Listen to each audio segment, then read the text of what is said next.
Many of us carry the identity that was created from past pain, heartbreaks, betrayal, disappointment, and trauma. That version of you learned how to survive, protect, and navigate through life. But that identity is no longer serving you, right? Growth requires you release that version of yourself because you're not your trauma or the story that trauma created. The real you is powerful, whole, and unburdened. Most times when we go through so much trauma in our life, we find it difficult to let go of control, especially when we've been disappointed over and over again in life. We find it difficult to trust people.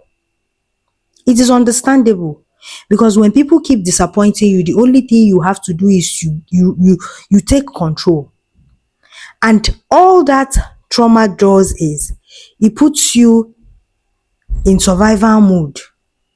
You want to do everything yourself.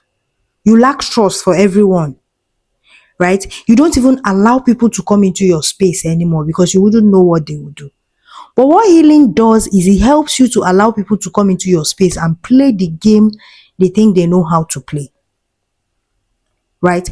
Now, because you are healed or because you are in the process of healing, you understand how to remove people from your life. Because the idea of the trauma is to keep you bound and never allow you to let people come into your space to show you the beauty of nature and life. Because most times the universe will place people in your path in order to reflect and mirror back to you who you are, right? So when you are in that kind of situation, you won't even allow the good people that God have placed in your path to even come in and help you and show you the beauty of nature, right? So when you find yourself in situations like this, remind yourself that you know better, that now you can read energies, that now when you see people that are not good for you, you remove them unapologetically.